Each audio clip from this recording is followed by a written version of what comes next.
This week on the Garden Tarts. Right. So I have some fun comments, and someone did say, and I didn't write down who it was, but they said the best song is probably Tomorrow, but my favorite song is Gloria. And I was like, you're probably not wrong. Yeah, yeah, yeah, yeah. Like But that's probably where I land. The so, best song is probably Tomorrow. Mine is Gloria. right, that makes sense. So part of the funny thing is that Jenny was texting me some songs and she was like, "Are they kidding?" Not gonna say what the song was, but she was like, "They're kidding, right?" It's I Fall Down. Like seriously, people. I meant to go back to our October app and pull the edit of me reciting it beatnik style. Yeah. But I didn't. So you'll have to go back and listen to episode 2 to hear me poetically read the I Fall Down.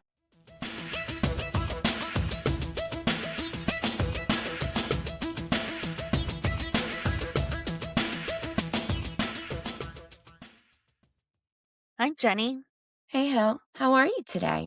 I'm well, thank you. How are you on this fabulous Super Bowl Sunday? It is Super Bowl Sunday, and I'm great. And we're fitting this in during the first half so we can watch halftime. Yeah, we gotta move pretty quickly. On Yeah. today's Sunday, February 8th, if you're listening, it is on or after Wednesday, February 11th, 2026. This is season 8, episode 6. And you're listening to Kissing Lips and Breaking Hearts with the Garden Tarts, our YouTube podcast. Please take a moment to leave a review, subscribe on whatever channel platform you're watching this on or listening to this on, and considering subscribing on Apple Podcasts. We now have DOS subscribers. Really? Awesome. Thank you, subscribers. But yeah, our Patreon is up and running. It's not very special right now, but there's like a t-shirt and stuff. Go look at that, and Buy Me a Coffee is live. We're raring to go, y'all. Yeah. Keep an eye And out. we're an LLC. We're our business. We are the Garden Tarts LLC. Yeah. So everything is happening. Yeah. It's all happening.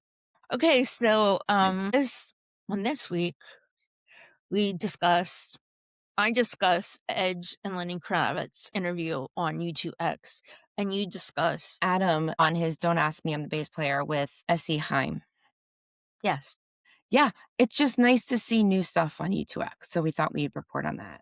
Yeah. And then side B, we have our monthly album poll, and it was October. So we'll see what the results of those are. That has been very active. Really, So really interesting.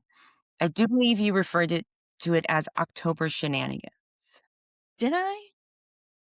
Yeah, when you suggested side A and side B was October Shenanigans. Oh, okay. That's Yeah, awesome. I I like have, it. yeah. So yeah, it was all over the place. So we'll talk about that. I have the result. We also have a new feature that we'll get to in intermission. Okay, cool. Well, let's get into side A. Okay. You want to start? Sure. So it's so funny. I know about the Haim sisters from Taylor Swift because all roads lead there, right? But I actually forgot that I'd heard about them before because they used Numb, the background of Numb, in one of their songs. It's called Now It's Time. They literally crafted the song around the background of Numb. But turns out, so it's these three sisters. They are huge YouTube fans. And the bass player was on Adam's show and they talked about, touring. And he asked about, like, what's it like? You're touring with your family and you're home with your family? Like, what's that about? And she's like, you're kind of in the same situation. Like, y'all have known each other your whole life. Talking a lot about that. They were just at the Grammys that were last week. Yes. They were nominated, their album was nominated for Best Rock Album, the first all-female band to be nominated in that Wow. category. They did not get it, but what an honor.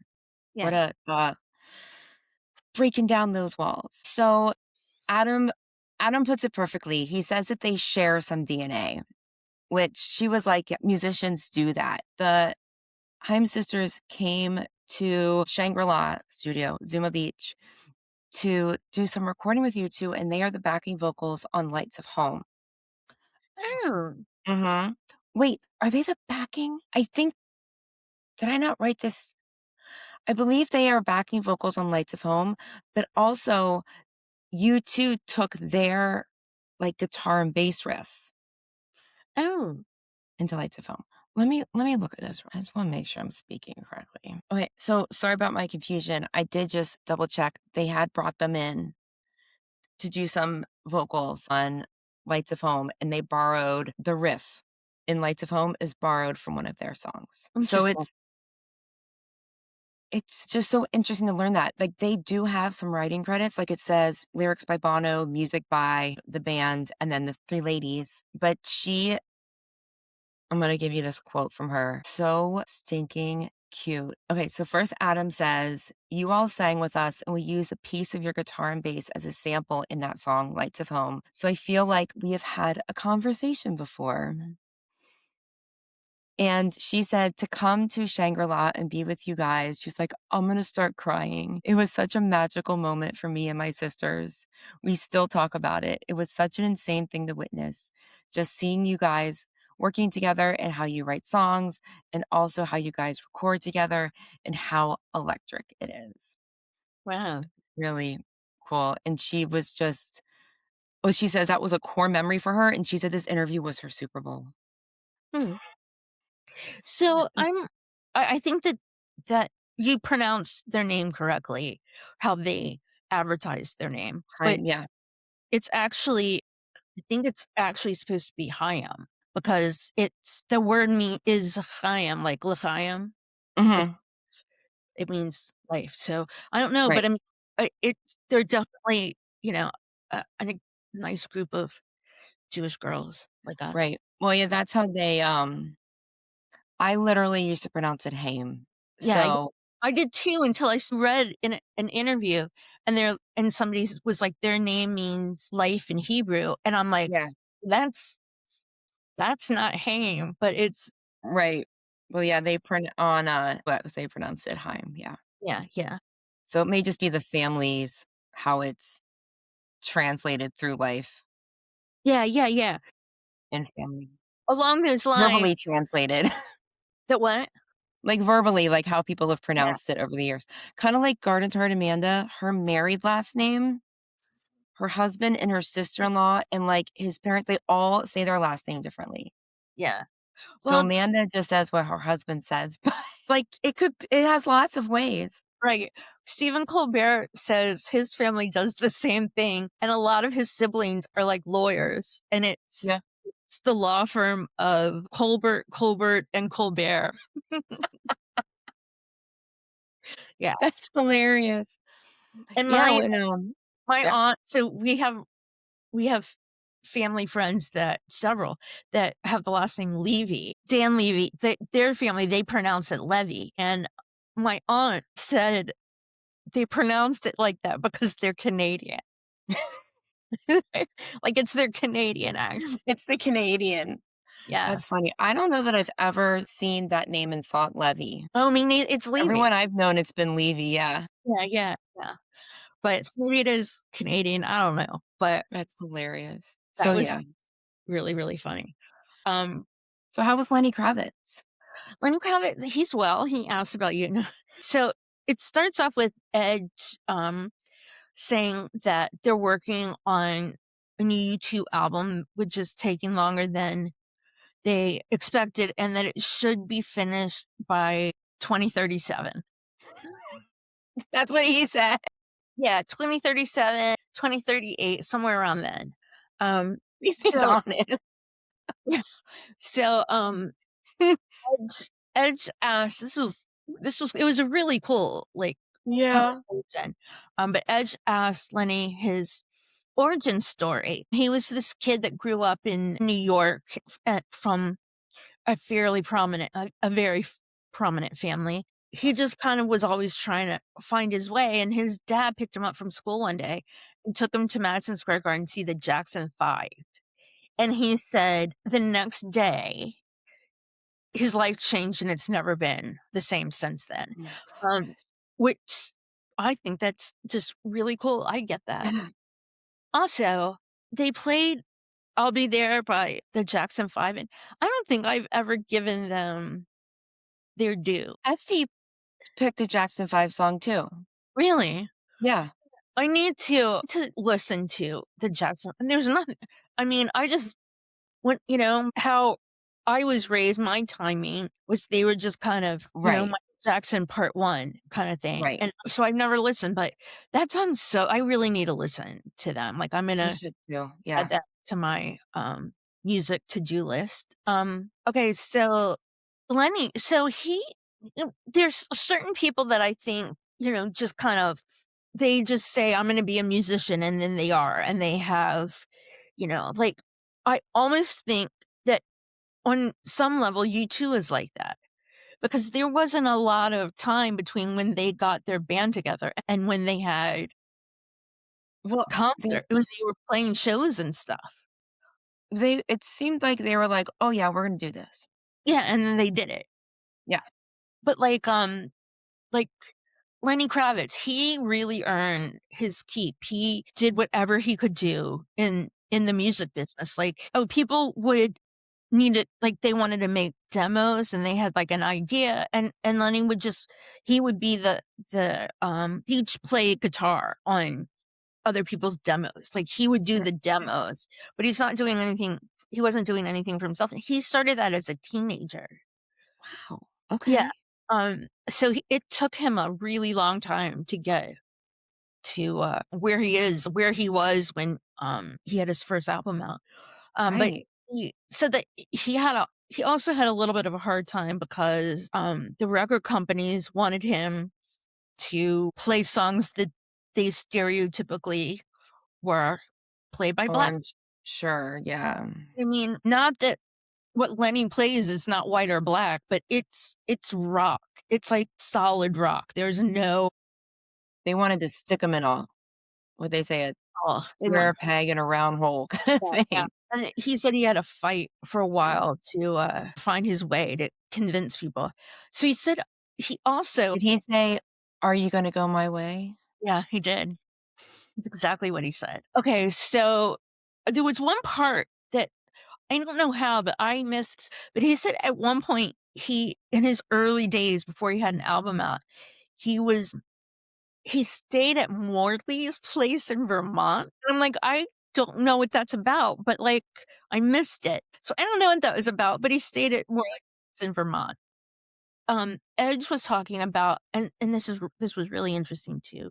He was talking about music in the '60s where there was a convergence of music genres, like rock and folk and, Yeah. R&B and everything, and that was just a really exciting time, um, Yeah. for music. So then Lenny talked about the creative process that he has, like, a soundtrack in his head, and he'll wake up at 5 in the morning with, like, "Oh my god," and he'll record on his phone whatever's in his head. Yeah. He'll record it as, I guess, a super demo, and he said that he's like a antenna, that he just, like, detects songs, and I kinda like the way Huh. that he said that. That's just a really interesting, Yeah, that is an interesting way to put it. Yeah. so Edge said that when they record, it's often the first take that's best. Like you record it and then you're like, let's change this and let's go there and let's do this. And at the end, if they listen to the first demo, more than likely it's better than, everything that they like messed with. Yeah. So I just thought that was Yeah, that is interesting. Yeah. interesting. Okay, so Lenny also does the scat singing, like a placeholder Ooh, for words, interesting. Okay.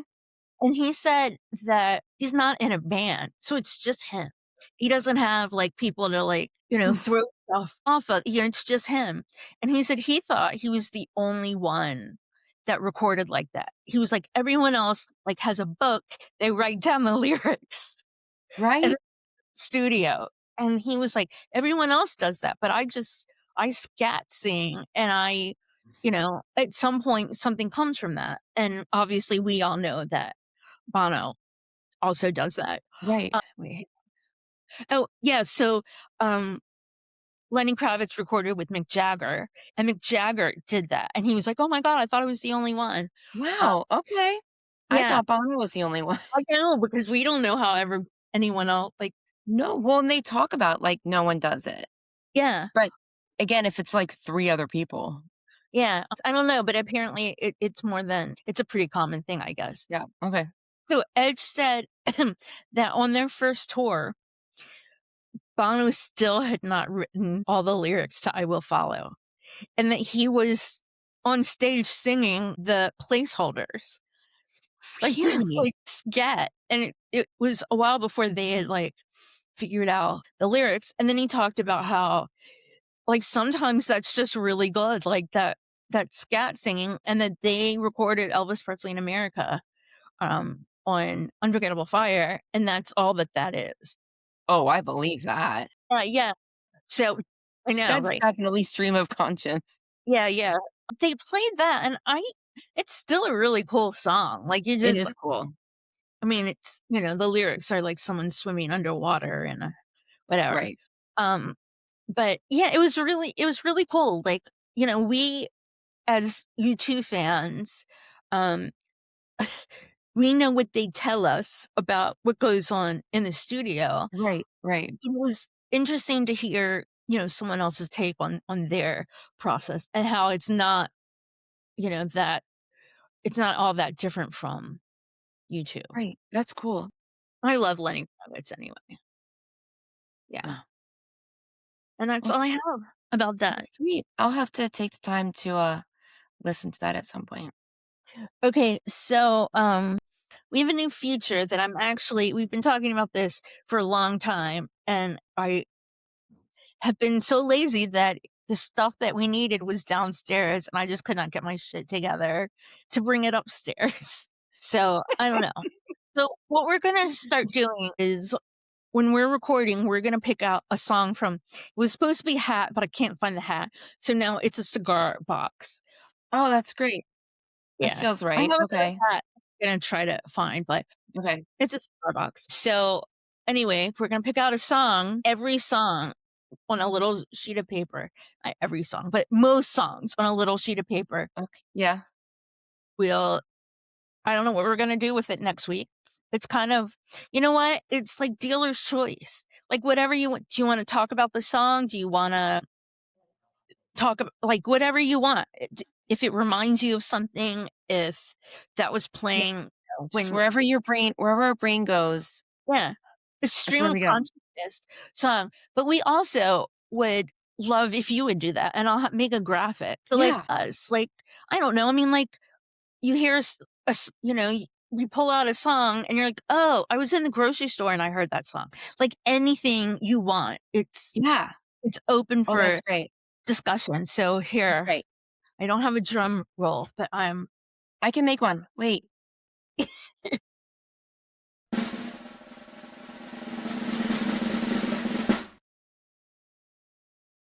what is it? the song is "A Day Without Me."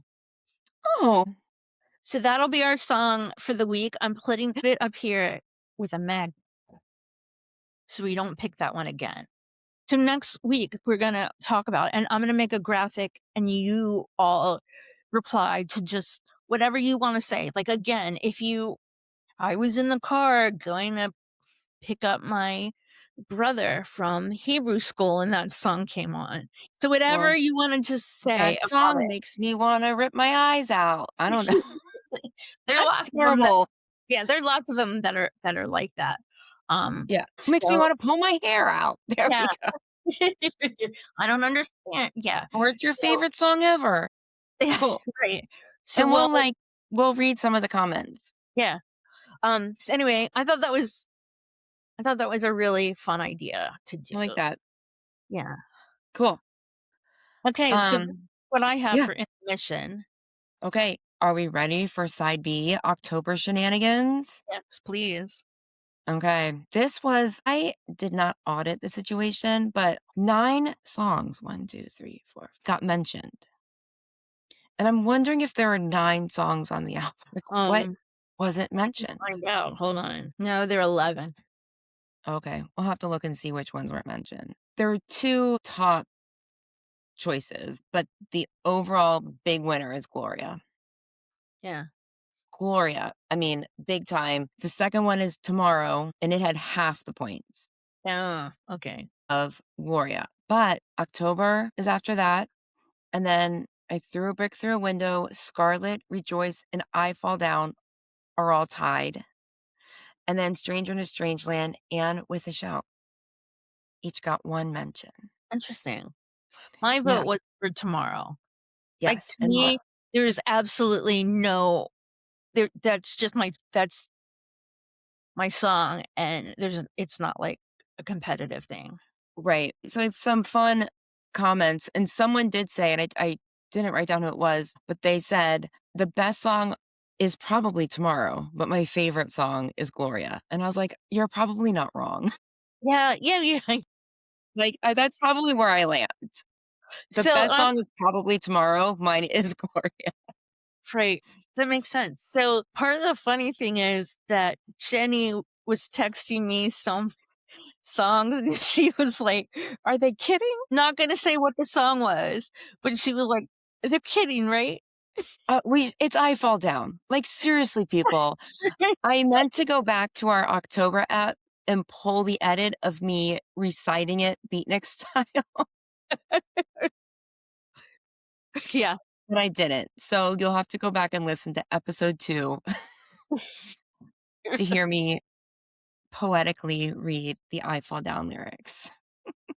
Tomorrow was like, I threw a book through a window, and then she said, "Today anyway, tomorrow will be Gloria, or tomorrow, or October, I Fall Down, or Stranger in a Strange Land. Fuck it. I shouldn't be answering these kinds of questions." Someone else said most of the album. Oh, our good friend Verlinda described Tomorrow as the absolute beauty in brokenness. She really hit that one out of the park. The beauty in brokenness. And Brooke, who we just talked about her book a few eps ago, this never crossed my mind, but she was disappointed when Iris is played live that a bit of Tomorrow wasn't thrown in there somehow.